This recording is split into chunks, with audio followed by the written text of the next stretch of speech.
Welcome back to Anxiety Slayer. I'm Shan Vanderleek here with my sweet friend and co-host Ananga Sivir.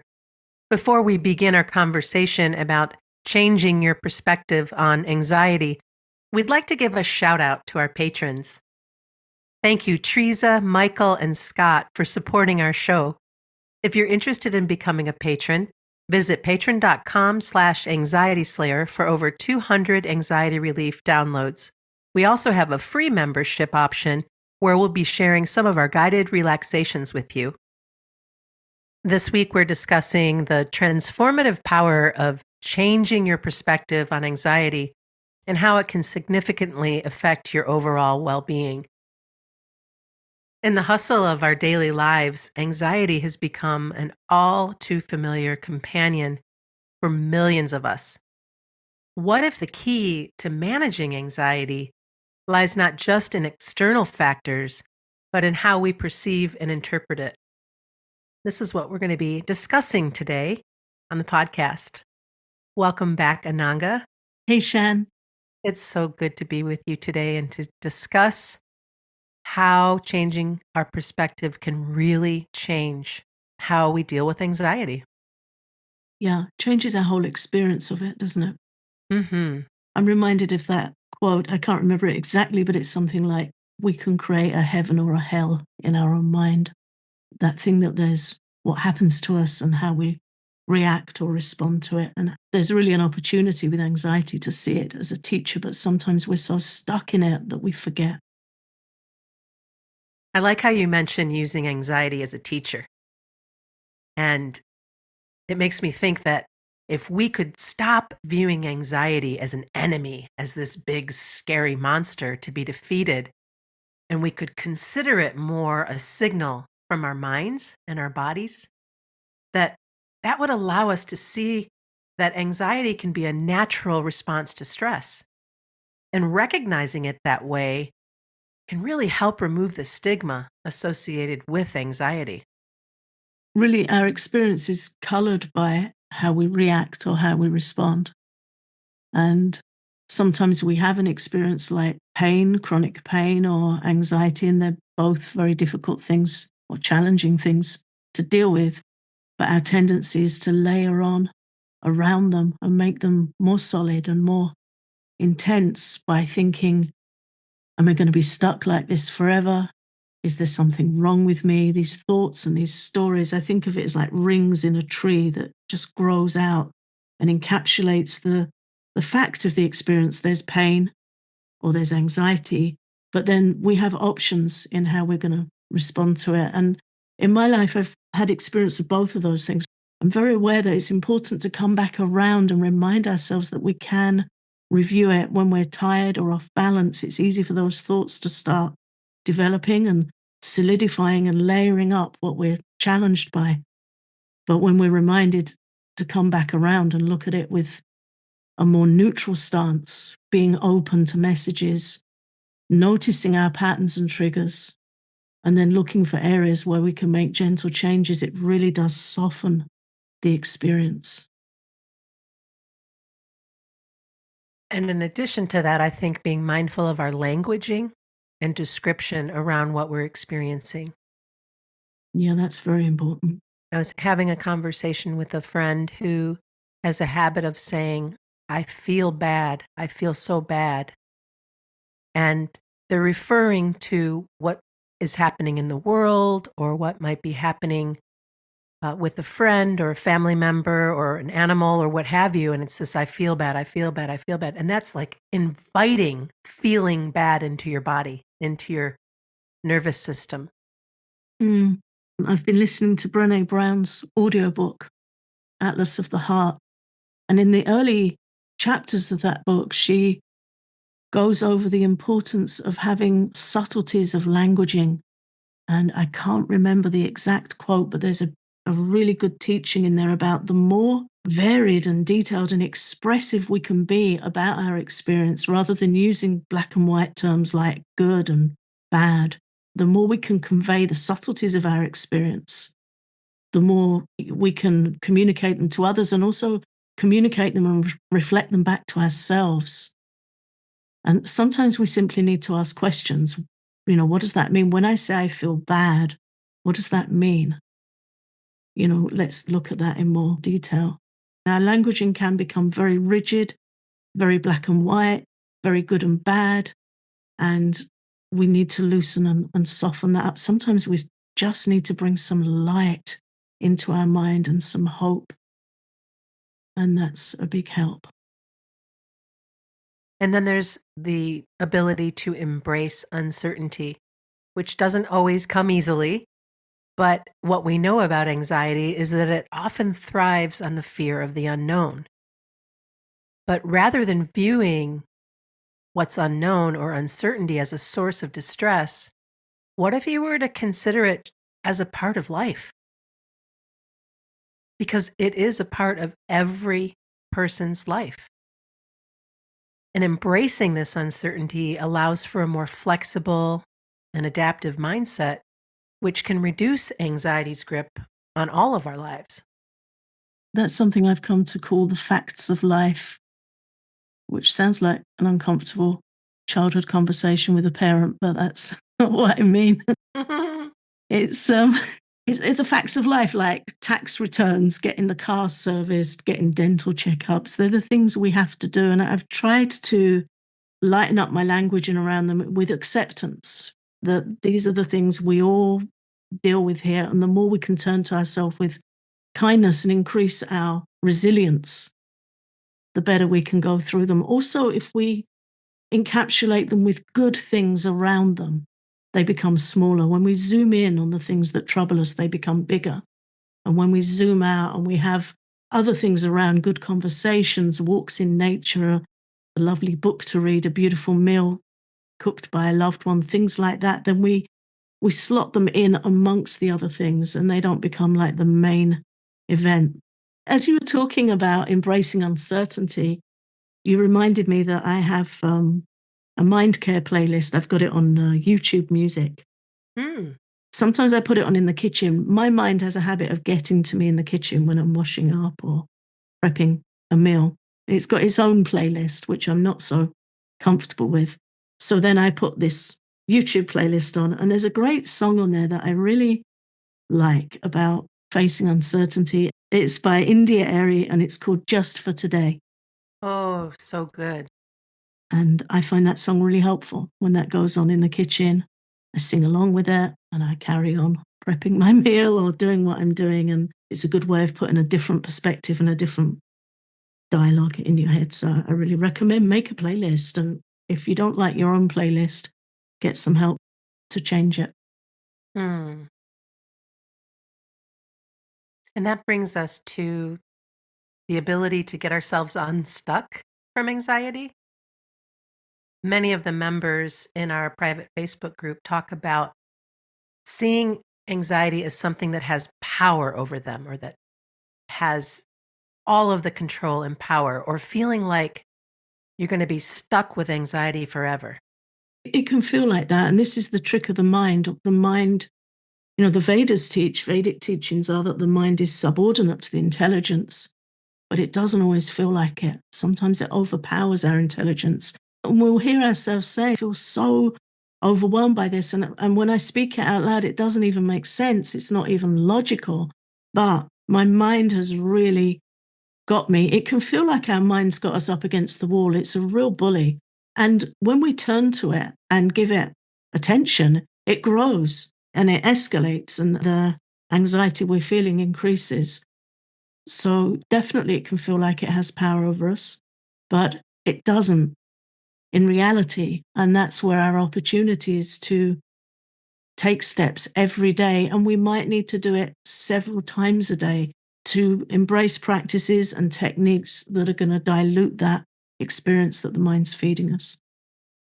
Yeah, and whether that's learning how to respond to anxiety or committing to daily practices, reframing challenges that come up. We've discussed so many different ways that you can get unstuck from anxiety over the years, but these are just a few of those where you feel it coming on. What do you know you can do to help understand and move through what's happening? Yeah. What do you know?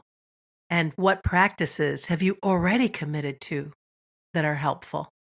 Yeah. And I recommend keeping a tally of practices if you're somebody that likes to motivate or challenge yourself a little bit, or just have some reality about how much you're doing to help yourself. I use a habit tracker for different things that I like to do every day. And I have on there a healing practices area, and it's got a little tally count. And my goal is to complete 6 of those every day. Because when my nervous system is heightened or I'm having a flare in my chronic health condition, I need extra care. Mhm. Isn't enough to just do it morning or evening. So I think it's important to bring that up as well. We might need pockets throughout the day where we turn to ourselves with care to respond to anxiety, to calm it down, to calm our nervous system. And it doesn't have to be 10 or 15 minutes. It can be 3 minutes. Mhm. It can be a short thing. It can be a short walk. It can be 3 minutes guided breathing practice or a guided relaxation, pacing up and down, doing some tapping, some qigong. And again, it doesn't have to be the whole practice. It could be 5 minutes, 10 minutes. Anything is good. Anything counts. For me, it's got to be a couple of minutes before it gets ticked off the list. And then if I can do that 5 or 6 times a day, spread throughout the day, I definitely feel the benefit of that. So sometimes with anxiety, we can say nothing's working. And it's quite simply that we need to do more. And that's all part of getting unstuck from anxiety and changing our attitude towards anxiety from feeling fearful and helpless to hopeful. And also make sure that you're asking yourself questions. When you start to feel anxious, when you start to feel stressed and uncomfortable, sit and take a breath and ask, why am I feeling anxious? What's going on? When you find that trigger and you can sit with it and question it and allow yourself time to take a breath, it's amazing how much things can change. And if you have the opportunity, you can even journal for a few minutes about what's going on to kind of clear your mind and release that discomfort onto the page, but always be in question. It will put up a roadblock to the bully that anxiety can be the more that you sit with it and say, oh, wow, what am I aware of right now? What's going on? Is this mine? Oh, that's right. I listened to or I read this piece of news that made me feel really uncomfortable about X, Y, or Z, or whatever it might be. It might be really obvious, and then it might not, but just sitting with it and asking those questions will make a big difference. Yeah. And also, it gives us the chance to change our choices down the line when we become. And this is where journaling is really helpful as well, because we get to note what works for us. So when we become aware of something that's heightened our anxiety, maybe something on the news, maybe we skipped a meal, we can note that and not expose ourselves to sources of anxiety in the future. If we notice the news is consistently triggering me, we can step back from the news. If we notice that if we're not hydrated, we can feel more anxious and more ungrounded, we can be aware of that and make the necessary changes. If we notice we're skipping meals and that can affect our blood sugar and that doesn't make us feel so good, we can address that. It's all about questioning and gaining clarity. When you question anything, it shakes it loose and it stops it being a solid fact. It's definitely something we need to do with anxiety. Changing your perspective on anxiety is something that takes practice and is also something that we can do by practicing mindfulness. And mindfulness involves staying where you are, staying in the present moment. So, this is all a part of when you're asking the questions, when you're sitting with yourself and really trying to get clear and just being in the moment without judgment. Allow yourself to cultivate awareness. Try your best not to judge yourself so that you can detach from anxiety and be in this space of what's happening right now and how can I feel better in this moment. This is where I'm at right now. I'm not going to be worried about what happened yesterday. I'm not going to be concerned about what I have to do tomorrow. In this present moment, what can I do to alleviate the intensity of anxious thoughts? It's a really great practice. And we have a mindful connection breathing practice available to everyone on our Patreon, free members and supporting patrons. And last week, we also shared Peacefully Present Guided Relaxation. And that's all about aligning with the present moment and using that awareness of presence to soothe and strengthen your nervous system, especially when we're feeling anxious or triggered. And some additional practices that are helpful to bring us back to feeling more calm and relaxed. Breathing and tapping is huge. And even if you can only tap on the collarbone point, that is such a lovely way to invite more calm, and it works really quickly. That's a really helpful practice when we feel particularly anxious and we might feel overwhelmed and we might feel like flustered or we can't remember how to tap or where to go to look at the resources we offer.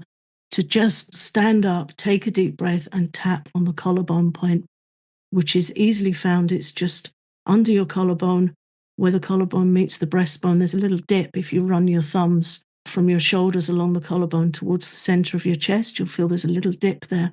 And just bunch your fingers together and tap. And you don't have to be exactly on the right spot because it's a bony area of the body and it works by percussing through the bones to the energy points. Really easy. Just stand up, take a deep breath, and start tapping on the collarbone point. That's on the kidney meridian in Chinese medicine, which is a really good spot for calming fear and anxiety.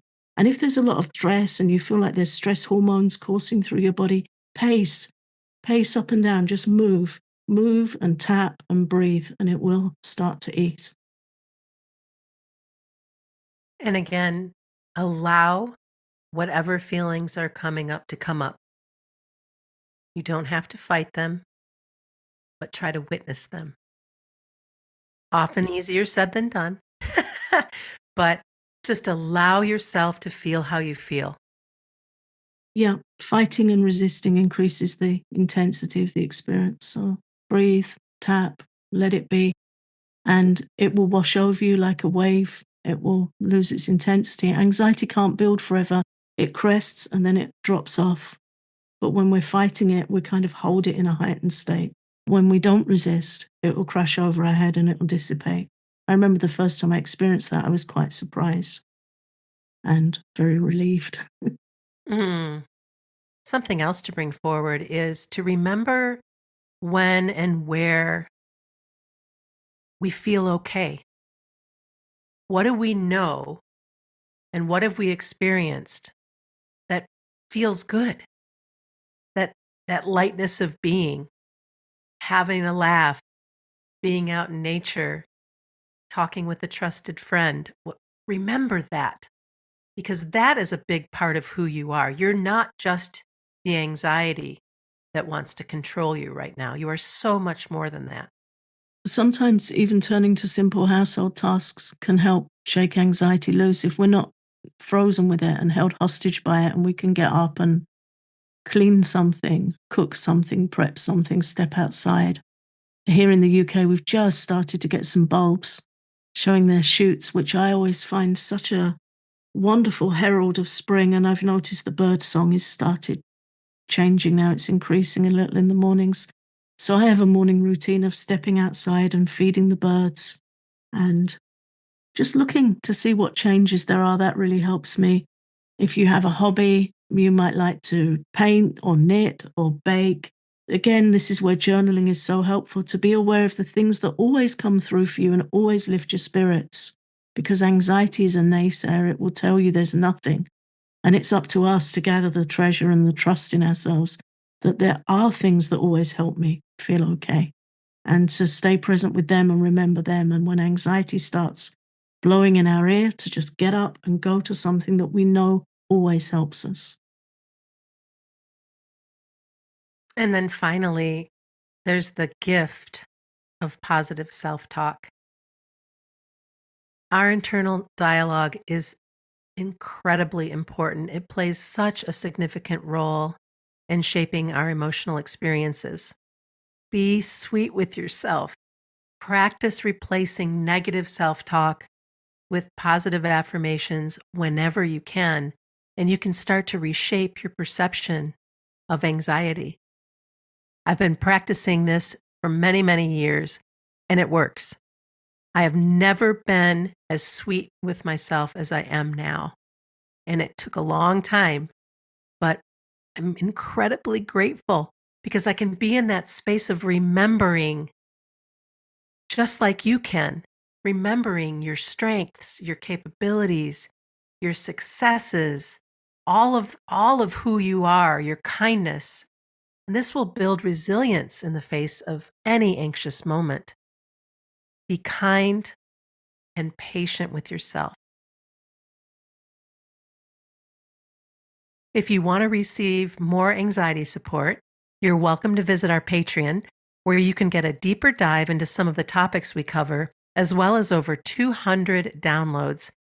And we recently added a free option where you can get some of our guided meditations without becoming a member to give you a chance to sample what it's like to join us on Patreon. You can learn more at patreon.com/anxietyslayer.